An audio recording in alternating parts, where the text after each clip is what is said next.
seeing as we're talking about technical stuff, I was curious what system or systems have been the most challenging to write for you guys, specifically like ones that you go back to again and again, you just always have to rewrite, fix. For me, as an example, that's like the item search, like making sure items are like what items you have to go and carry that are closer, and it's like very slow. So yeah, Yeah. We came up with a few shortcuts for that early that are kind of dependent on like connected components in the map system. So we do this kind of flood fill thing where we just label the map, section 1, 2, 3, 4, 5, 6, and keep that up to date as the player digs or as water flows through it. Sometimes there's like flood fills going on all the time that does cause some FPS problems, but only in really specific certain situations. And then you kind of know at least where, like, whether this creature can get to this object just by checking two numbers. And then we put the different items into all kinds of different sub lists and so forth, so it can search for the right stuff. But yeah, as your numbers of items grow up, it gets to be one of the large problems, especially when you have players that are playing certain styles. Like, I want to dig out the entire layer. And now there's going to be an extra 20,000 boulders that they didn't need. They didn't even need them. They don't care. Yeah. And then suddenly you have to, like, like the storage system has kind of this internet ping thing going on where it's like a boulder's like, please store me. And no one cares. So then, like, 1 second later, it'll check, hey, please store me. And then 2 seconds, 4 seconds, 8 seconds, until finally it's like every 5 minutes, the boulder is like, well, store me or whatever. It's like, okay. Just little things, lots of just millions of little optimizations like that. But for us, like, I mean, the fluid system was challenging to set up originally, to get it to that's kind of when we went to 3D in the first place. And now we have all these little numbers flowing around. We have a little pressure algorithm and stuff, but that kind of stabilized. It still causes some problems. Pathfinding, we just kind of cut our losses at a certain point by using that connected component stuff again. So like people that fly don't pathfind well over long distances because they act like walkers. That was kind of the concession we made. But they can do little flood fills out from themselves in like combat situations so that they can suddenly use their flying when it matters in that sense. But they can't like fly through a little hole 200 tiles away that they might have noticed or something like that. So that's kind of a thing that we didn't deal with, and that's part of the process of overcoming technical challenges is just losing sometimes and moving on.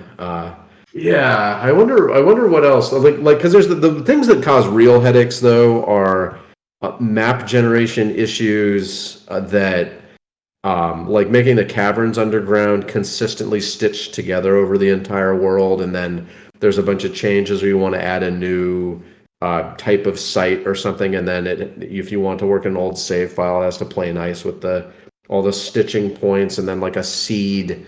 And then like all of this is like building and building and building all these changes, and then we have the big map rewrite because we can't address all of them without having to go and make a huge overhaul to it eventually. Yeah, it's basically undoable at this point, so we're just going to gut the whole thing.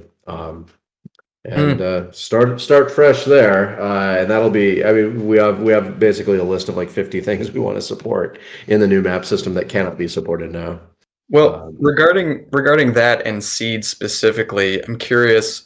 When you guys changed the tuning for map generation, does that mean a seed is no longer going to guarantee your map is generated the same way?